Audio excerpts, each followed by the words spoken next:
Well, here we are at the home of Michael Peck.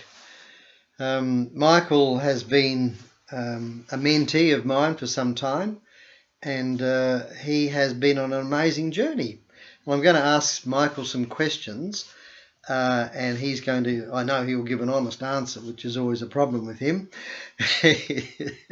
coming from the sort of background that he has, which he will tell you about. So, Michael, I know that you're very much involved and dedicated, and like many males, just love things about cars, and I know females do as well, so I don't want to be sort of sexist. And remind me, we are talking to lovely people in South Africa and Kenya and beyond, Sweden particularly, and other places. And I need you to know, Michael, that Jenny Jacobson drives an XC70 Volvo like I do. Oh, yes, and we're passionate about our Volvos, aren't we, Jenny? Anyway, Mike, a little bit of your history. Well, I started going to a church youth group at the ripe old age of 13.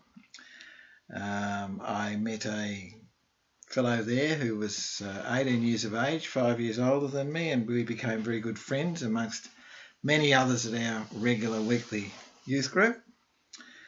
At the ripe old age of 22, I went into business with that fellow, selling cars and running a small car dealership in Geelong, which is a regional town in Victoria, Australia, and it was selling French cars, Renaults and Peugeots.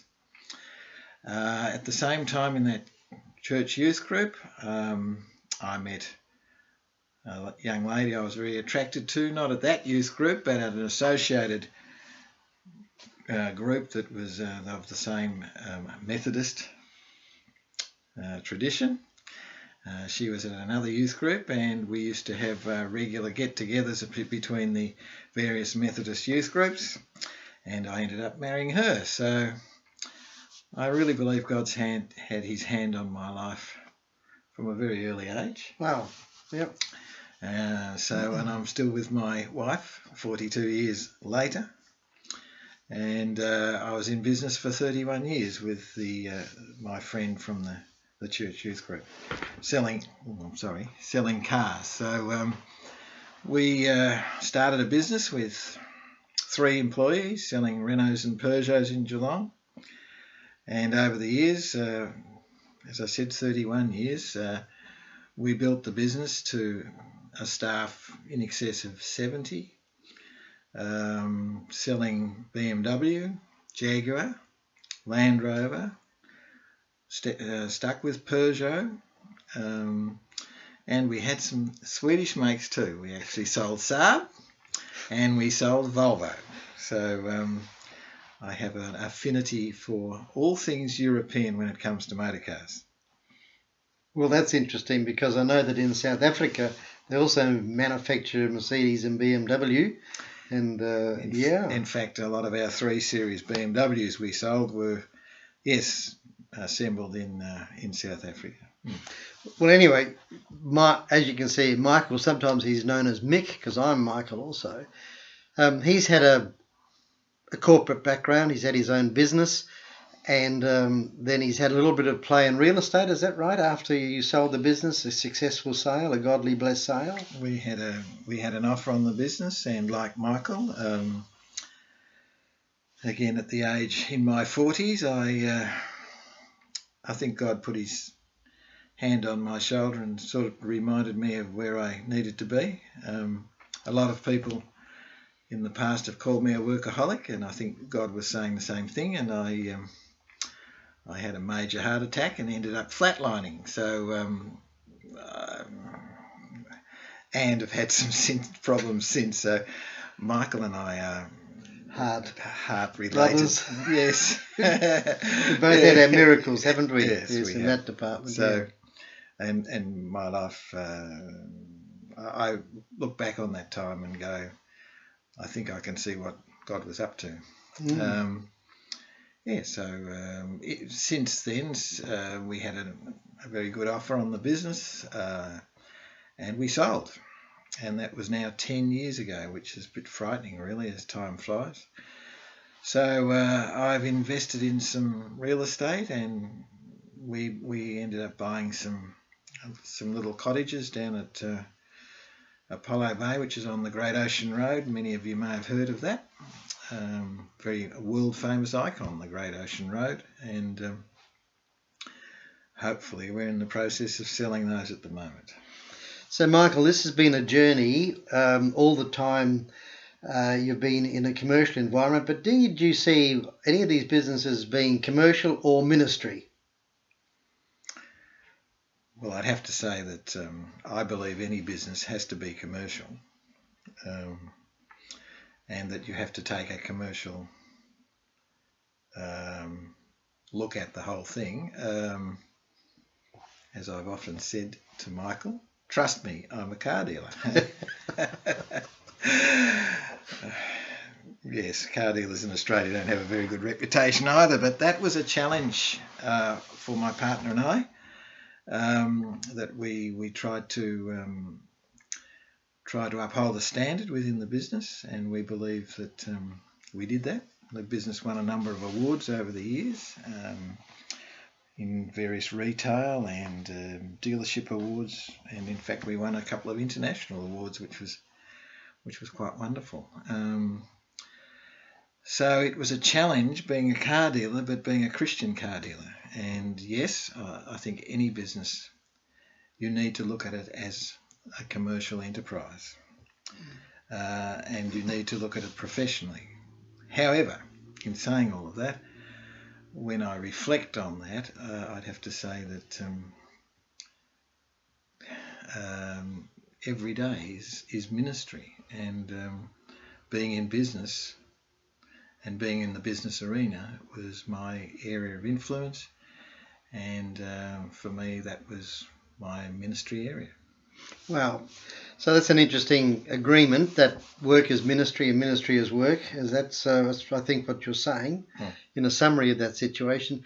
And Michael, I know that we've been working together in one way or another as mentors and business coaches.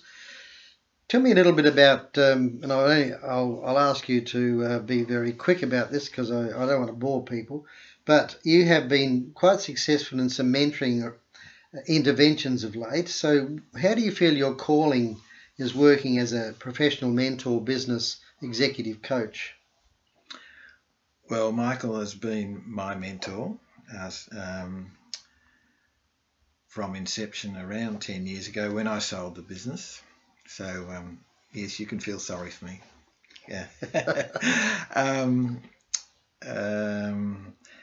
And I guess what I've learned through MBCI is I actually, some of the tools and some of the things that I've learned, and some of the things I've learned about myself, having been mentored by a very good mentor Thank you. in Michael, I actually would have liked to have known them when I was in business, because I think I would have saved myself a lot of stress and probably done things a lot better in a lot of areas, as successful as the business was. So now, having learnt some of those things, I've become a member of MBCI, and I'm involved with a couple of mentees at the moment, which I'm really, really enjoying. And in terms of my education, I left school at a very young age, the age of 16, and I worked in an insurance office as a junior clerk. So I really achieved nothing in terms of university degrees or sort of formal tertiary education. So my learning has been through working in business and the so-called knocks of life, I suppose. But having been part of MBCI, I've found that I've been able to work with people and mentor them and help them to know who they are and who they are in God. And it's been a real challenge, and it's great to be able to work with some in fact, one of the guys I'm working with at the moment is claim to be in the top 2% of Australia's most intelligent people. We won't go into that, but he's keeping me on the ball, but we're having a lot of fun. And not only do I feel that God is really doing something in his life, God is really doing something in my life as well. So it's a win-win. Michael, I think, reflects the journey for most of us. We've come out of something and going into something. And on that journey, if you intersect with somebody from MBCI, I think we can all say that we've been given what is really hard to describe, a gift from God that can be used in the workplace. And yes, the summary of the tools and whatever else. But the challenge for all of us is really understanding the Adam and Eve.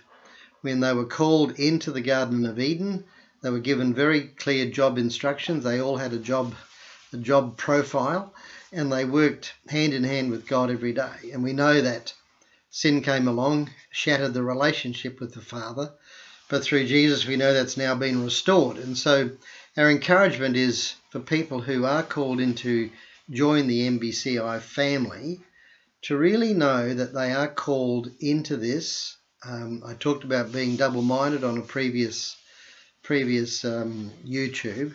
So they're called into it so they can be most effective for God and called into the Eden that they feel most comfortable working in. And so with that note of calling in Eden, how comfortable are you at the moment, or is God challenging you, Michael? Well, I think every day is a challenge, and I think God continues to challenge us. And I think we need to be open to that challenge rather than get stuck in our fixed mindsets. Okay.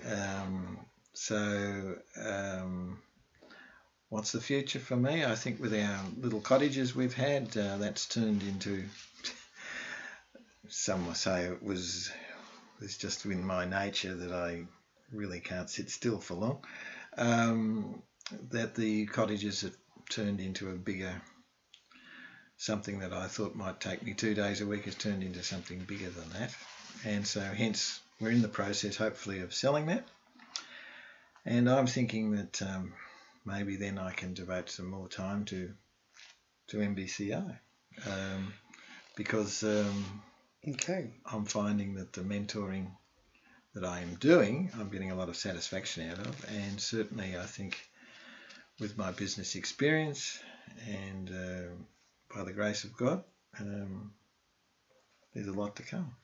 Wow, there's a positive note. You're talking to two guys here who've had miracles with their hearts, and so we believe jointly that we are called to continue to work for our Lord. And so on that note, I'll say goodbye or bye-bye to everybody who may be watching this, and I certainly, as always, look forward to your responses.